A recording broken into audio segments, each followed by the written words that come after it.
Qu'est-ce que la litost? Litost est un mot tchèque intraduisible en d'autres langues.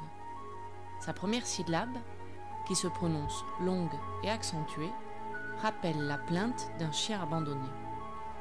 Pour le sens de ce mot, je cherche vainement un équivalent dans d'autres langues, bien que j'ai peine à imaginer qu'on puisse comprendre l'âme humaine sans lui. Je vais donner un exemple. L'étudiant se baignait avec son amie étudiante dans la rivière. La jeune fille était sportive, mais lui, il nageait très mal. Il ne savait pas respirer sous l'eau, il nageait lentement, la tête nerveusement dressée au-dessus de la surface. L'étudiante était irraisonnablement amoureuse de lui et tellement délicate qu'elle nageait aussi lentement que lui. Mais comme la baignade était sur le point de prendre fin, elle voulut donner un instant libre cours à son instinct sportif et elle se dirigea d'un crawl rapide vers la rive opposée. L'étudiant fit un effort pour nager plus vite, mais il avala de l'eau. Il se sentit diminué, mis à nu dans son infériorité physique, et il éprouva la litost. Il se représenta son enfance maladive, sans exercice physique et sans camarades, sous le regard trop affectueux de sa mère, et il désespéra de lui-même et de sa vie. En rentrant tous deux par un chemin de campagne, il se taisait. Blessé et humilié, il éprouvait une irrésistible envie de la battre. « Qu'est-ce qui te prend ?» lui demanda-t-elle. Et il lui fit des reproches. Elle savait bien qu'il y avait du courant près de l'autre rive. Il lui avait défendu de nager de ce côté-là, parce qu'elle risquait de se noyer, et il la frappa au visage. La jeune fille se mit à pleurer, et lui, à la vue des larmes sur ses joues, il ressentit de la compassion pour elle, il la prit dans ses bras, et sa litost se dissipa.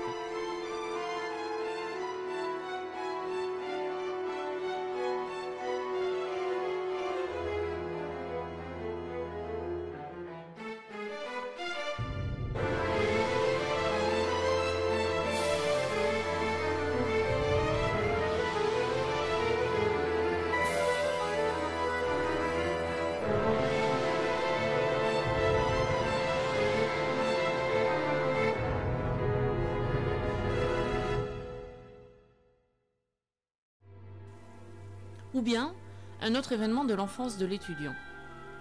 Ses parents lui firent prendre des leçons de violon. Il n'était pas très doué, et le professeur l'interrompait d'une voix froide et insupportable, lui reprochant ses fautes. Il se sentait humilié, il avait envie de pleurer. Mais au lieu de prendre sur lui pour jouer plus juste et ne pas faire de fautes, voilà qu'il se trompait délibérément. La voix du professeur était encore plus insupportable et plus dure, et lui, il s'enfonçait de plus en plus profond dans sa litost.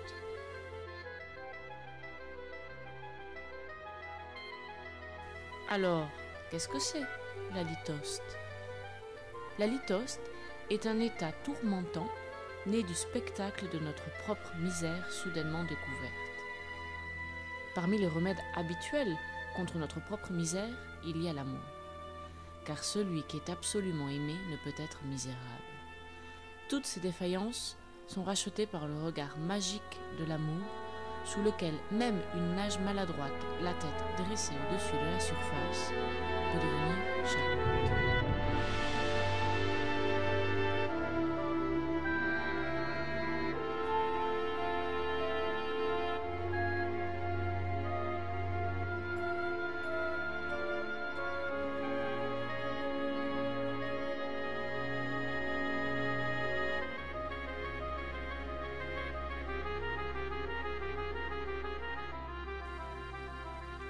L'absolu de l'amour est en réalité un désir d'identité absolue.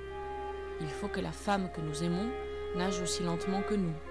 Il faut qu'elle n'ait pas de passé qui lui appartienne en propre et dont elle pourrait se souvenir avec bonheur. Mais dès que l'illusion de l'identité absolue est brisée, la jeune fille se souvient avec bonheur de son passé ou bien elle nage vite, l'amour devient une source permanente du grand tourment que nous appelons litost. Qui possède une profonde expérience de la commune imperfection de l'homme, est relativement à l'abri des chocs de la litost. Le spectacle de sa propre misère lui est une chose banale et sans intérêt. La litoste est donc propre à l'âge de l'inexpérience. C'est l'un des ornements de la jeunesse. La litoste fonctionne comme un moteur à deux temps. Au tourment succède le désir de vengeance. Le but de la vengeance est d'obtenir que le partenaire se montre pareillement misérable. L'homme ne sait pas nager, mais la femme giflée pleure. Ils peuvent donc se sentir égaux et persévérer dans leur amour. Comme la vengeance ne peut jamais révéler son véritable motif, l'étudiant ne peut pas avouer à la jeune fille qu'il l'a frappée parce qu'elle nage plus vite que lui. Elle doit invoquer de fausses raisons. La litoste ne peut donc jamais se passer d'une pathétique hypocrisie. Le jeune homme proclame qu'il est fou de terreur parce que son ami risque de se noyer. L'enfant joue sans fin une fausse note, simulant une irrémédiable absence de talent.